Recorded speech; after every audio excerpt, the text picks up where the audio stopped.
அகிலத்தின் அன்பான சொந்தங்களுக்கு இணைய வணக்கம். மீண்டும் காலையினூடாக இணைந்திருக்கின்றோம். ஈரான் அமெரிக்க பேச்சுவார்த்தைகள் சுவிட்சர்லாந்தில் ஆரம்பமாகிய சில மணி நேரங்களிலேயே ட்ரம்பினுடைய பொறுப்பற்ற செயற்பாடு அந்த பேச்சுவார்த்தைகள் தொடர்பில் மிகப்பெரிய குழப்பத்தையும் சிக்கலையும் ஏற்படுத்தியது. ஆனால் பின்னர் நடைபெற்ற பேச்சுவார்த்தைகளில் முடிவு என்னவாக இருக்கின்றது? அமெரிக்காவில் ஆஸ்திரேலியர்கள் பயணித்த விமானத்திற்கு நடந்த அசம்பாவிதம், ரஷ்யா மீது உக்ரைன் நடத்திய மிகப்பெரிய தாக்குதல் ரஷ்யாவுக்கு பேரிழப்புகளை ஏற்படுத்தி இருக்கின்றது. இது சார்ந்து வெளியாக இருக்கக்கூடிய மிக முக்கியமான பிந்தைய சம்பவங்களை இந்த காணொலியில் பார்க்கலாம். ஈரான் அமெரிக்கா இடையிலான பேச்சுவார்த்தை இந்த 60 நாள் போர் நிறுத்த ஒப்பந்த காலத்தில் என்ன விடயங்கள் எல்லாம் செய்யப்பட வேண்டும், 60 நாட்களின் பின்னர் எவ்வாறான ஒரு உறுதியான ஒப்பந்தம் ஏற்பட போகின்றது என்பது தொடர்பில் இரண்டு தரப்புகளுமே ஒரு விரிவான பேச்சுவார்த்தையை சுவிட்சர்லாந்தில் ஆரம்பித்திருக்கின்றார்கள். அமெரிக்க தரப்பில் ஜேடி வான்ஸ் தலைமையிலான குழுவினரும், ஈரான் தரப்பில் அப்பாஸ் அரக்ஷி ஈரானிய சபாநாயகர் தலைமையிலான குழுவினரும் சுவிட்சர்லாந்தில் முகாமிட்டிருக்கின்றார்கள். இரண்டு தரப்பும் பேச்சுவார்த்தை ஆரம்பமாகி நடைபெற்று கொண்டிருக்கின்றது. அப்போது ட்ரம்ப் திடீரென ஒரு ட்வீட் பதிவை போடுகின்றார். தன்னுடைய சோஷியல் பதிவை, ஒரு மீடியா பதிவை சமூக ஊடகத்தில் போடுகின்றார். ஈரான் கார்முஸ் நீரிணையை மூடினால் அல்லது பேச்சுவார்த்தைகள் ஒத்துழைக்காவிட்டால் ஈரானிய பிரதிநிதிகள் யாரும் உயிருடன் நாட்டுக்கு திரும்ப முடியாது என்றொரு சமூக வலைத்தள பதிவை இட்டார். ஈரானின் பிரதிநிதிகளையோ ஈரான் மக்களையோ மிரட்டி பணிய வைக்க முடியாது. அதை பலமுறை பார்த்திருந்தோம். ட்ரம்பினுடைய இந்த முட்டாள்தனமான மிரட்டல்களுக்கு அவர்கள் ஒருபோதும் அடிபணிய கூடியவர்கள் அல்ல. ஏனைய அரபுலக நாடுகளை போன்றவர்களும் அல்ல. இதை பல தடவைகள் பார்த்திருந்தோம். ஈரானை முற்றாக சுடுகாடாக மாற்றப் போகின்றோம் என்று ட்ரம்ப் கூறியவுடனேயே முடிந்தால் வந்து பாருங்கள் என்று சொன்னவர்கள்தான் ஈரானியர்கள். ஈரானியர்களுடைய இந்த தைரியம்தான் அமெரிக்கா அவர்களிடம் மண்டியிடுவதற்கு கூட காரணமாக அமைந்திருந்தது. இவற்றையெல்லாம் உணர்ந்த பின்பும் கூட மீண்டும் மீண்டும் ஒரு பைத்தியக்காரனை போல தன்னுடைய ஈகோவுக்காக, தான் பெரிய ஒரு நாட்டின் தலைவர் என்பதை காட்டுவதற்காக ஈரான் பிரதிநிதிகள் யாரும் உயிருடன் திரும்பி போக முடியாது, பேச்சுவார்த்தை நல்லபடியாக முடியுங்கள், கர்முஸை மூட வேண்டாம் என்று பல விடயங்களை தெரிவித்திருந்தார்கள். ஈரான் பிரதிநிதிகள் மிகப்பெரிய அளவில் கோபமடைந்து விட்டார்கள். அப்பாஸ் அரக்ஷியும் முகமது கலிஃபாவை சபாநாயகரும் கூறிவிட்டார்கள், நாங்கள் சுவிட்சர்லாந்தில் இருந்து உடனடியாக ஈரானுக்கு திரும்ப இருக்கின்றோம், எந்த ஒரு பேச்சுவார்த்தையும் கிடையாது, மிரட்டல் மொழி எங்களுக்கு எப்போதும் ஒத்து வராது என்று தெளிவுபடுத்தினார்கள். ஒரு இடத்திலே சொல்வார்கள், ஏதாவது பெரியவர்கள் பேசி கொண்டிருக்கும் பொழுது அல்லது மிக முக்கியமான பேச்சுவார்த்தைகள் நடக்கும் பொழுது யாரோ ஒருத்தன் இருப்பான், அவன் வாயை திறந்தாலே அனைத்தும் கொலாப்ஸ், நாசமாகிவிடும். அப்படிப்பட்ட கருத்துக்களைத்தான் கூறக்கூடிய ஒருவன். அவனை கூட்டங்களிலும் சரி, ஒரு பொது நிகழ்விலும் சரி, ஒரு நல்ல காரியம் நடக்கும் பொழுதும் சற்று வாயை மூடிக்கொண்டு சும்மா இரடா என்று சொல்லுவார்கள், பேசாமல் இரடா. அதை போலத்தான் இந்த ட்ரம்பினுடைய நிலைமை. சில சிறிய வயதினரை பார்த்து சிலர் சொல்கிறார், கொஞ்சம் பேசாமல் இரடா என்று. அதை போல இந்த ட்ரம்ப் வாயை மூடிக்கொண்டு இருந்தாலே அனைத்தும் சரியாக நடந்துவிடும். இந்த ட்ரம்பினுடைய பேச்சுக்கள், ட்ரம்பினுடைய ட்வீட் பதிவுகள், ட்ரம்பினுடைய பொறுப்பற்ற முட்டாள்தனமான கருத்துக்கள் தான் இந்த பிரச்சனை இவ்வளவு தூரம் நீட்டித்து வருவதற்கும், இவ்வளவு பொருளாதார நெருக்கடி வருவதற்கும், இவ்வளவுக்கு இந்த உலகம் ஒரு மிகப்பெரிய சிக்கலை எதிர்நோக்குவதற்கும் காரணம் ட்ரம்பினுடைய பொறுப்பில்லாத பேச்சு, பொறுப்பில்லாத ட்வீட் பதிவுகள், பொறுப்பில்லாத செயற்பாடுகள் என்பதை இன்று அமெரிக்கர்களே பேச ஆரம்பித்து விட்டார்கள். அவையெல்லாம் ஓரளவுக்கு தணிந்து தற்போது ஒரு சுமூகமான நிலை ஏற்படும் நேரத்தில் ட்ரம்ப் மீண்டும் மீண்டும் ஈரானியர்களை அப்படி செய்து விடுவேன், இப்படி செய்து விடுவேன் என்று மிரட்டுவது ஒரு எந்த பயனும் இல்லாதது. அவர்கள் கிஞ்சித்தும் அமெரிக்காவின் மிரட்டலை சட்டை செய்வதில்லை. பல தடவை அவர்களை கூறியிருக்கின்றார்கள். ஒரு விளையாட்டுத்தனமாக, ஒரு கேளிக்கையாகத்தான் ட்ரம்பினுடைய மிரட்டல்களை அவர்கள் பார்க்கின்றார்கள். இந்த நேரத்தில் ட்ரம்பினுடைய மிரட்டல் காரணமாக பேச்சுவார்த்தை ஒட்டுமொத்தமாக சீர்குலைந்தது. ஈரான் பிரதிநிதிகள் மீண்டும் ஈரானுக்கு செல்வதாக தயாராகி கொண்டிருந்தார்கள். அங்கே சென்றிருந்த ஜேடி வான்ஸ் மற்றும் விட்காஃப் போன்ற குழுவினருக்கு ஒரு அதிர்ச்சி. இந்த நிலையில்தான் பாகிஸ்தானும் கத்தாரும் மிகப்பெரிய அளவில் முயற்சி செய்து, உண்மையில் ஈரான் பிரதிநிதிகள், அவர்கள் ஈரானியர்கள் ஏற்கனவே கோபக்காரர்கள், அவர்கள் வெட்டொன்று துண்டு ரெண்டு என்று சொல்வார்கள், சரியான முறையில் பேசுவார்கள், இதுதான் எங்களுடைய நிலைப்பாடு, இந்த நிலைப்பாடுகள் தான் என்று அமெரிக்க அதிபரை போல மாற்றி மாற்றி பேசும் தன்மை இல்லாதவர்கள். ஊடகங்களுக்கு ஒரு மாதிரியாகவும் சமூக வலைத்தளத்தில் ஒரு மாதிரியாகவும் பேசும் தன்மை அவர்களிடமில்லை. வெளிப்படையாகவே பேச்சுவார்த்தைகளை நிறுத்துவதாக கூறிய பின்னர் பாகிஸ்தானும் கத்தாரும் மிகப்பெரிய அளவில் முயற்சி செய்து ஈரானிய பிரதிநிதிகளை சமாதானப்படுத்தி மீண்டும் பேச்சுவார்த்தைக்கு அவர்களை அமர வைத்தார்கள். அவர்கள் கூறியிருப்பார்களோ தெரியாது. ட்ரம்ப் ஒரு விளையாட்டு பையன் போல அவன் ஏதாவது செய்து கொண்டிருப்பான், நீங்கள் அதையெல்லாம் சட்டை செய்ய வேண்டாம் என்று கூறி அமர வைத்தார்களோ தெரியாது. பின்னர் ஈரான் பெண்ணைகள் ஆசுவாசமாகி சமாதானம் அடைந்த பின்னர் ஒரு பேச்சுவார்த்தை 2 மணி நேரத்திற்கு மேலாக இடம்பெற்றது. இந்த பேச்சுவார்த்தை முடிவடைந்த பின்னர் ஜேடி வான்ஸ் குறிப்பிட்டார், மிக நல்ல முறையில் இந்த பேச்சுவார்த்தை அமைந்திருக்கின்றது, பல விடயங்களில் நாங்கள் உடன்பாட்டை எட்டி இருக்கின்றோம், நல்ல முன்னேற்றங்களை ஈரானுடன் கண்டிருக்கின்றோம். சர்வதேச அணுசக்தி முகமையின் ஆய்வாளர்களை மீண்டும் தங்கள் நாட்டுக்குள் அழைப்பதற்கு ஈரானியர்கள் ஒப்புக்கொண்டிருக்கின்றார்கள். எனவே ஈரானின் அணு ஆயுத திட்டங்கள் நிறுத்தப்படும் என்று ஒரு அறிவிப்பை விடுக்கின்றார்.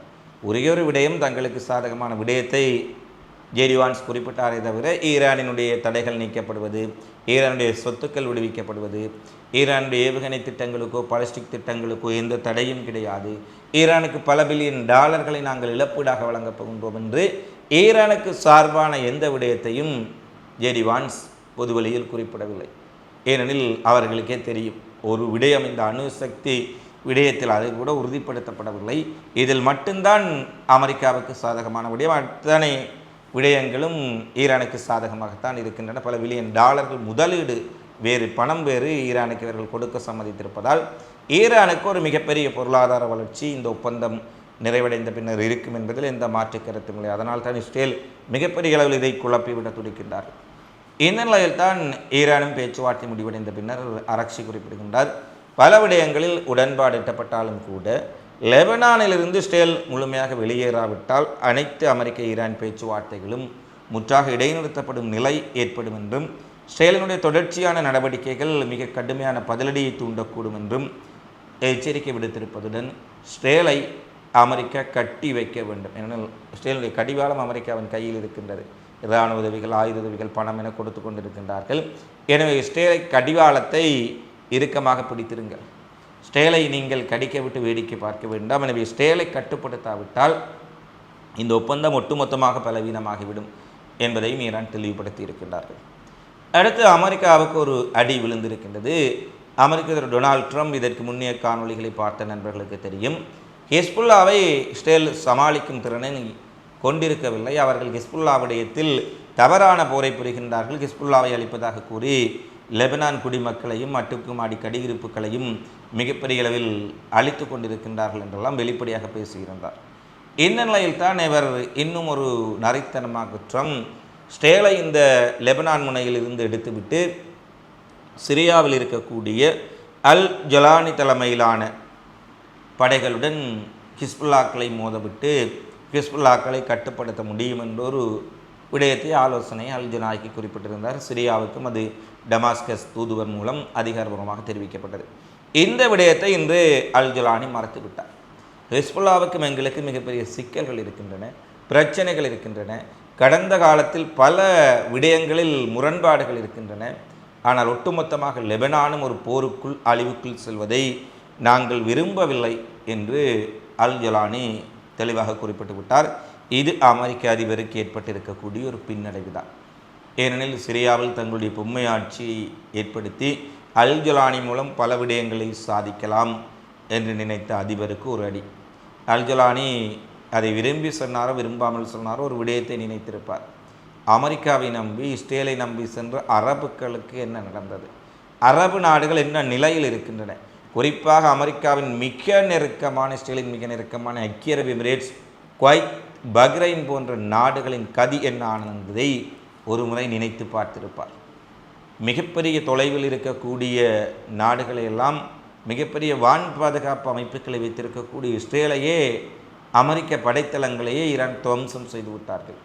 நான் இந்த சிரியாவிலிருந்து ஹிஸ்புல்லாவுடன் மோத சென்று சிரியா மீது ஈரான் ஒரு தாக்குதல் நடத்தினால் எங்களால் சமாளிக்க முடியுமா என்பதை நிச்சயமாக அல் ஜலானி நினைத்து பார்த்திருப்பார். அமெரிக்க படைகளாலேயே இஸ்ரேலிய படைகளாலேயே ஈரானை சமாளிக்க முடியாமல் ஒப்பந்தம் பேசி கொண்டிருக்கின்றார்கள், சமாதான பேச்சுவார்த்தை நடத்தி கொண்டிருக்கின்றார்கள். இதில் ஹிஸ்புல்லாவுடன் மோதலுக்கு நாங்கள் சென்று ஈரானின் கோபத்துக்கு ஆளாக அவர் விரும்பவில்லை என்பதை பார்க்கக்கூடியதாக இருக்கின்றது. அவர் வேறு காரணங்கள் சொன்னாலும் உண்மை நிலைப்பாடு என்பதை இன்று சிரிய லெபனான் ஊடகங்களும் வெளிப்படுத்தி இருக்கின்றார். அடுத்து கத்தாரில் ஒரு மிகப்பெரிய அதிர்ச்சி. கத்தாரின் ராஷ் லபான் எரிவாயு நிலையம் இந்த எரிவாயு நிலையத்தை பற்றி அறிந்திருப்பீர்கள். கத்தாரில் இருக்கக்கூடிய மிகப்பெரிய எரிவாயு உற்பத்தி நிலையம் ஈரானுடைய தாக்குதலால் மிகப்பெரிய அளவில் சேதமடைந்து பல பில்லியன் டாலர்கள் இழப்பை இந்த எரிவாயு நிலையம் சந்தித்திருந்தது. இந்த போர் நிறுத்தம் ஏற்பட்டு சில மாதங்கள் மிகப்பெரிய அளவில் இது புனரமைப்பு செய்து தொழில்நுட்ப கோளாறுகள் சரி செய்யப்பட்ட பின்னர் நேற்றைய தினம் மீண்டும் இந்த எரிவாயு நிலையம் உற்பத்தி பணிகளுக்காக திறக்கப்படுகின்றது. அந்த நேரத்தில் ஒரு மிக கடுமையான வெடி விபத்து, ஒரு நிலநடுக்கம் ஏற்பட்டதைப் போல பயங்கரமான சத்தத்துடன் அந்த பகுதியை குலுங்கியதாக அந்த பகுதி மக்கள் குறிப்பிடுகின்றார்கள். எனில் முழுக்க எரிவாயு இருக்கின்றது. எரிவாயு வெடித்து சிதறும் போது நினைத்து பாருங்கள், டன் கணக்கான எரிவாயு வெடித்து சிதறிய சூழ்நிலையில் மிக கடுமையான சேதம். 55 பேர் வரை படுகாயமடைந்து தீக்காயங்களுடன் மீட்கப்பட்டிருக்கின்றார்கள். பலர் காணாமல் போயிருக்கின்றார்கள் என்ற செய்தி வழியாக இருக்கின்றது. ஏற்பட்ட விபத்தினால் கரும்புகை பல கிலோமீட்டர் தூரத்துக்கு சூழ்ந்தது. இதுவரை தீயணைப்பு பணியில் ஈடுபட்டிருந்த 12 தொழிலாளர்கள் காணாமல் போயிருக்கின்றார்கள். எரிவாயு நிலையத்தில் பணியாற்றிய பல ஊழியர்கள் காணாமல் போயிருக்கின்றார்கள். அவர்களை தேடும் பணிகள் இடம்பெற்று வருகிறதான செய்திகள் வெளியாக இருக்கின்றன. இந்த வெடி விபத்து வெளியிலிருந்து மேற்கொள்ளப்பட்ட ட்ரோன் தாக்குதலாலோ ஏவுகணை தாக்குதலோ அல்லது வெடிகுண்டு தாக்குதலாலோ நடத்தப்படவில்லை என்பதை ஆரம்பகட்ட விசாரணைகளில் கத்தார் உறுதிப்படுத்தி இருக்கின்றார்கள். இது உள்ளே ஏற்பட்ட தொழில்நுட்ப கோளாறு காரணமாக ஈரான் தாக்குதலில் இருக்கின்ற சேதமடைந்தது. சரி செய்யப்பட்டது என்று கூறப்பட்டாலும் அங்கு ஏற்பட்ட தொழில்நுட்ப கோளாறு காரணமாகவே இந்த எரிவாயு உற்பத்தி நிலையம் வெடித்து சிதறி மிகப்பெரிய சேதம் ஏற்பட்டிருக்கலாம் என்ற செய்தி வெளியாக இருக்கின்றது. இது கத்தார் மக்களுக்கும் கத்தார் அரசுக்கும் ஒரு அதிர்ச்சியான விடயம். அடுத்து அமெரிக்காவில் நேற்றைய தினம் ஞாயிற்றுக்கிழமை நள்ளிரவு வேளை வாஷிங்டன் டிசிக்கு கிழக்கே 20 மைல்களுக்கு குறைவான தொலைவில் புறப்பட்ட சில நிமிடங்களில் ஒரு விமானம் வெடித்து சிதறியது. இந்த விமானத்தில் பயணம் செய்த 5 பேரும் ஆஸ்திரேலியர்கள் என கூறப்படுகின்றது. மேற்லாந்து மாநில காவல்துறை விசாரணைகளை முன்னெடுத்த சூழ்நிலையில் விமான பயிற்சி பள்ளிக்கு சொந்தமான இந்த விமானத்தில் 5 ஆஸ்திரேலியர்கள் பயணம் செய்த போது இது திடீரென ஏற்பட்ட கோளாறு காரணமாக நடுவானில் வெடித்து சிதறி இருக்கின்றது. இதில் பயணம் செய்த 5 பேருமே கொல்லப்பட்டிருக்கின்றார்கள். 5 பேருமே ஜூதர்கள், ஆஸ்திரேலியர்கள் என்ற விடயத்தையும் அமெரிக்காவின் மேற்லாந்து காவல்துறை தற்போது அறிவித்திருப்பதை பார்க்கக்கூடியதாக இருக்கின்றது. அடுத்து பிரித்தானியாவினுடைய பிரதமர் ஸ்டார்மர் பதவியிலிருந்து விலகுவதாக அறிவித்திருக்கின்றார்.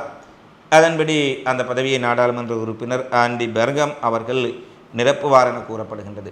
ஏற்கனவே ஏற்பட்ட அரசியல் பின்னடைவுகள், சரிந்து வரும் மக்கள் ஆதரவு ஆகியவற்றின் காரணமாக தன்னுடைய கட்சிக்குள் இருந்து வரக்கூடிய எதிர்ப்பு காரணமாக அவருடைய பதவி விலகலுக்கு ஒரு கெடு விதித்திருந்தார்கள் என்பதை நேற்று தெரிவித்திருந்தோம். அதாவது உள்நாட்டு நெருக்கடி, பொருளாதார நெருக்கடி, வேலைவாய்ப்பு பிரச்சனை, பல சிக்கல்கள் காரணமாக ஸ்டார்மருடைய பெயர் மிகப்பெரிய அளவில் பின்னடைவுக்கு ஏற்பட்டிருக்கின்றது. ஸ்டார்மர் பதவி விலக வேண்டும் என்ற கோரிக்கை முன்வைக்கப்பட்ட சூழ்நிலையில் அவர் தன்னுடைய பதவியை விலகி இருக்கின்றார். பிரிட்டன் ஒரு காலத்தில் மிகப்பெரிய ஒரு சாம்ராஜ்யமாக மிகப்பெரிய வலிமையான நாடாக இருந்தது. ஆனால் தற்போது எந்த ஒரு பிரதமர் வந்தாலும் கூட அந்த நாட்டை ஒரு சில வருடங்கள் கூட வழிநடத்த முடியாமல் ஒரு அரசியல் சுழலில் சிக்கியிருப்பதை பார்க்கக்கூடியதாக இருக்கின்றது. அதாவது கடந்த 10 ஆண்டுகளில் 7க்கு மேற்பட்ட பிரதமர்கள் மாறியிருப்பதாக பிரிட்டன் ஊடகங்கள் தெரிவித்திருக்கின்றன. நினைத்து பாருங்கள், ஒரு பிரதமர் 2-3 வருடங்கள் கூட ஆட்சி செய்ய முடியாத நிலைக்கு பிரிட்டன் வந்திருக்கின்றது. இந்த நிலையில் அடுத்து பிரிட்டனில் தேர்தல் நடைபெறுமா அல்லது வேறு நபர் அவருடைய பதவியை வகிக்கப் போகின்றாரா? இந்த அரசியல் சூழலை எவ்வாறு எதிர்க்கட்சிகளும் இதர கட்சிகளும் பயன்படுத்தப் போகின்றார்கள்? ஆளுங்கட்சி எவ்வாறு சமாளிக்கப் போகின்றது? பிரிட்டனில் ஏற்பட்டக்கூடிய ஸ்திரமற்ற நிலைமை எவ்வாறான தாக்கங்களை பிரிட்டனிலும் ஐரோப்பாவிலும் ஏற்படுத்தும் என்பதை பொறுத்திருந்துதான் பார்க்க வேண்டும். இவைதான் இன்றைய நாளில் வெளியான மிக முக்கியமான செய்திகளாக நிகழ்வுகளாக பதிவாக இருக்கின்றன. தினந்தோறும் உலகில் நடைபெறும் செய்திகளை உடனுக்குடன் அறிந்து கொள்ள அகலத்தோடு இணைந்திருங்கள். இந்த காலைப்பதி தொடர்பிலான உங்களது மதிப்பான கருத்துக்களை தவறாமல் கமெண்ட்ஸில் பதிவிடுங்கள். மீண்டும் அடுத்த காணொளியில் சந்திப்போம். நன்றி, வணக்கம்.